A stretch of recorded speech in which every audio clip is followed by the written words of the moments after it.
In today's video, I want to talk to you about why I've stopped raising my positive vibration. And I fully acknowledge that my experience might be completely different to yours. And so that's why I'm just with this video sharing my view and what I am doing instead. So if I just take you back a couple of years to when I first started learning about the power that we have of creating our own reality through our thoughts and through our mind. I was in my early 20s, and for some reason, I interpreted this as very literal, as in positive thoughts create positive experiences and attract positive things into your life. So my interpretation was, you can't really have negative thoughts because negative thinking brings bad things your way. So you have to do everything that you can to make sure that you stay positive and that you only think positive things and don't allow any negative feelings or any negative thoughts in. So you can see where this is going. The solution that I had was to take all of the negative things and turn them around and make them positive. The problem was, though, whenever I said affirmations, and don't get me wrong, affirmations have a place.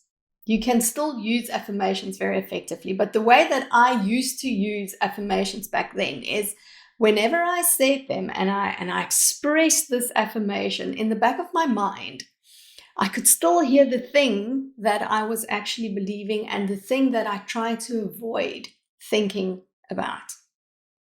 And also, whenever bad things happened to me, bad things, I would always blame myself. And I would always say it's probably because I wasn't positive enough or I was thinking negative thoughts. So that's why I'm saying that there's an inherent danger in thinking that the only or the best way is to raise your positive vibration. Because I know that I'm not the only one who has interpreted this concept in this way. Okay, so this is the problem. When we don't allow ourselves to feel certain negative feelings, or when we don't allow ourselves to have negative thoughts, when we go into a spiral of feeling down, which is a normal reaction because we are human, so we are going to feel down at times.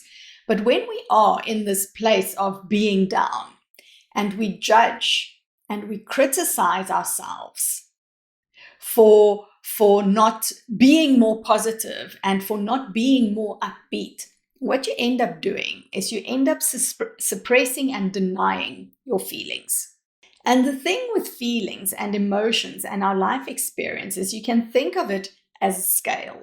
So you've got, let's call it extreme darkness and heartache on the one end, and extreme joy and bliss on the other end.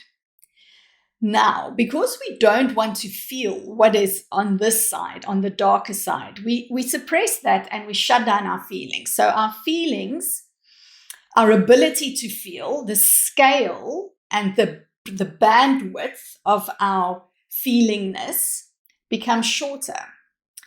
But what we don't realize is that it also becomes shorter on the other side because things are balanced, the scale is balanced. So as much as you, and I hope this makes sense, as much as you suppress and deny these feelings, as much of the joy and the bliss and the pleasure you prevent yourself from feeling. So you end up playing and having a bandwidth of only this much. So you only allow yourself to experience this much of sadness and this much of joy, instead of this entire bandwidth that is available to you. So if we look then at vibration through a feminine lens, what does this look like? Now, I think collectively, we have this idea that higher is better, right? High vibrations, positive vibrations. We always want to ascend, and we also want to work with the upper chakras and the higher chakras. But from a feminine embodiment perspective, we say instead of going high, we want to go deeper instead. So what does this look like practically? Going deep means that you face those tender parts of yourself and you are vulnerable to them. Going deep means that you speak your truth, even if it is something that makes you really uncomfortable. Going deep means understanding where your boundaries are and being able to enforce them with compassion. And these are the things that's going to change your vibration. By virtue of you going deeper, by virtue of you exploring those tender parts of yourself and releasing the shame and the tension that you unconsciously carry inside of you, you are changing your vibration. And this change in vibration is going to cause you to resonate with others, other people, and other experiences that is more in harmony with where you are vibrationally right now. So my invitation to you is, instead of going for the high positive vibration, what would it look like if you could go for the deeper, more heartfelt, tender change in your vibration? I'd love to know your thoughts about this, so let me know in the comments. And also, I have some ideas of future videos that I'm going to be making for you, and I'd also love to know from you what videos would serve you. So what videos would you like to see here on my channel? And you can also drop some comments for me around that in the comment section below. As always, if you've enjoyed this video, then please give it a thumbs up and share it with anyone who you think might find it helpful. If you've been watching up until now and you are still not a subscriber, then please do join us and subscribe to my channel. I'll really welcome you and I'll appreciate the support. And then finally, thank you so much for watching. I appreciate you and I'll see you in the next one. Bye.